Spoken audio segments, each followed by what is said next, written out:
is Ken A. Maningo. I am 25 years old and I am proud Young Farmers Provincial winner. And welcome to Sardam Farm.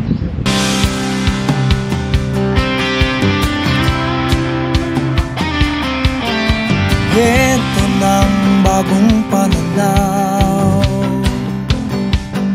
sa produksyon, malakas ang kooperasyon. Katuwang ng mga magsasaka. Ako po pala si Ken A. Maningo at welcome to Sardam Farm.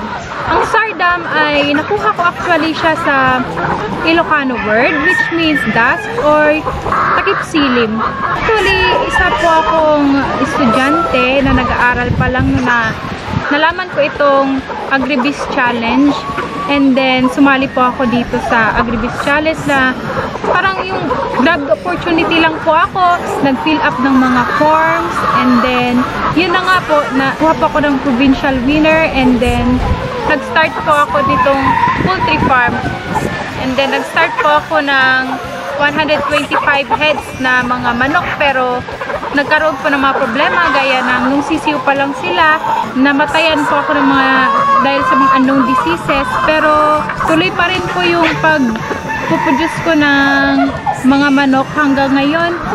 Ito na po sila ngayon sa likod ko. Mga 60 heads na lang po sila kasi binenta ko yung mga lalaki which is hindi ko naman po kailangan dahil nag-selection po kami and then nagkaroon ng culling. Kakaibat ko po yung aking pamilya sa pag-aalaga ng aking mga manok. Nung sumali po ako nung Young Farmers Challenge, ang pinaka-main product ko na pinupose ko is yung chicken meat and then yung egg.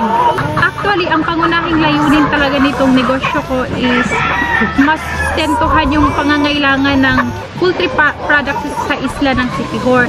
Kasi mostly yung products dito sa Siquijor is nanggagaling pa talaga sa kabilang isla gaya ng Negros, Dumaguete, even in Cebu and Mindanao. So, why not mag-introduce tayo ng sustainable eggs and iba pang product ng poultry. Actually, nung natanggap ko talaga yung 50,000 na napanalunan ko sa provincial winner, nag-start po talaga ako nitong aking chicken business. And then, hanggang ngayon po, so 6 months ago, ito na po talaga yung resulta ng Young Farmers Challenge. Graduate po talaga ako ng BS Agriculture and major in Animal Science. And passion ko po talaga yung pag-aalaga ng hayop. So, ito na po yung parang opportunity para sa akin na ipakita at na-relate to sa aking kurso. Nag-start po talaga ako ng Rhode Island dahil nagkaroon po ako ng inspirasyon nung nag-farm visit ako sa isa sa mga farm dito sa Siquijor. And then nakita ko po kung gaano sila kalalaki. And then pag-search ko, the egg size is XL. So, very sufficient siya, yet very rare dito sa isla ng Siquijor. Pagbabasihan din natin yung meat, compared sa ating mga native chicken, mas malaki siya. Sa isang manok, pwede siyang kikilo ng 3 or 4 kilos compared sa ating mga native chicken which is mga 1 to 2 kilos lang.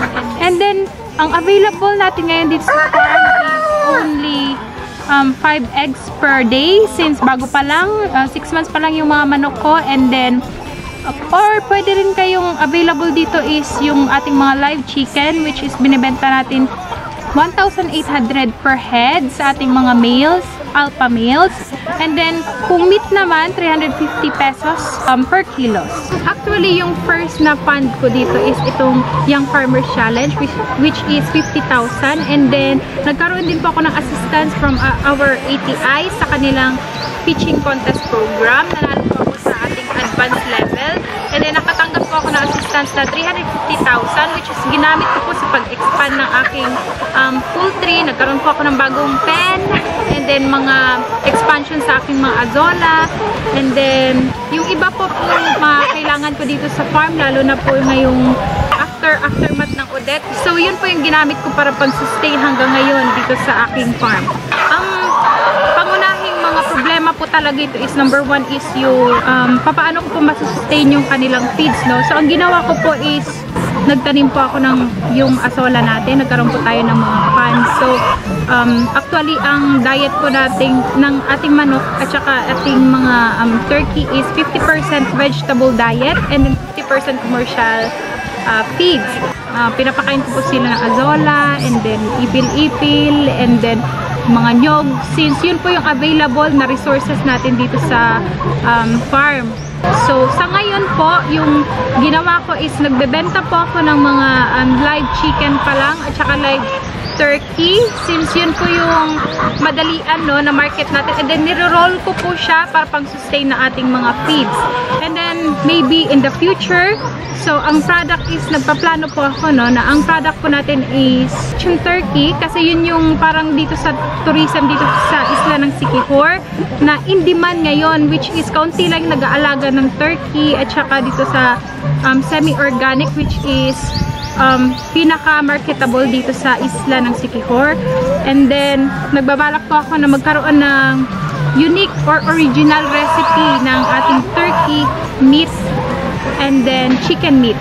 Number one na clients po natin is yung ating mga resorts, yung mga locals, and then our walk-in clients, which is nahahanap natin sa ating pagmamarket sa online. So, number one na layunin natin is yung masustain, di ba, yung pangangailangan or demand ng poultry products dito sa isla ng Siquijor. Pero, yung impact nito sa ating mga young farmers dito sa isla ng Siquijor is nagkaroon sila ng motivation.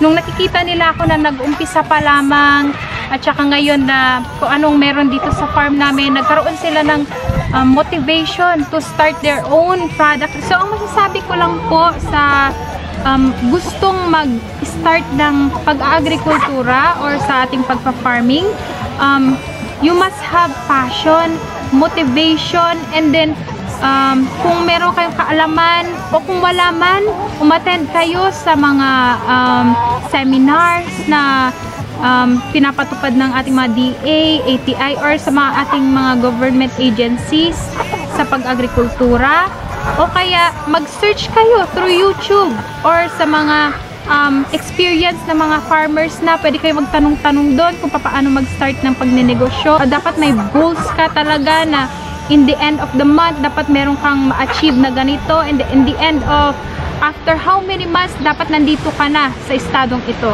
So, I would like to thank DA Amas, DA Ahmad, ATI, especially Secretary Dar, and Senator Aimee for having this program, Kabataang Agribiz, na nakatutulong especially sa ating out-of-school youth and then at yung mga youth na gustong mag-umpisa sa pag-agrikultura. Sa mga gustong bumili or gustong mag-breed or gustong makipag-partnership dito sa aking negosyo, just contact me. I am Kian A. Maningo. You can search my name in Facebook and then in Instagram, and then you can also check our Sardam page, Sardam Farm, which is nandun na sa ating page, and then you can also contact our local LGU San Juan Siquijor kung sino man yung gusto makipag-partnership sa akin.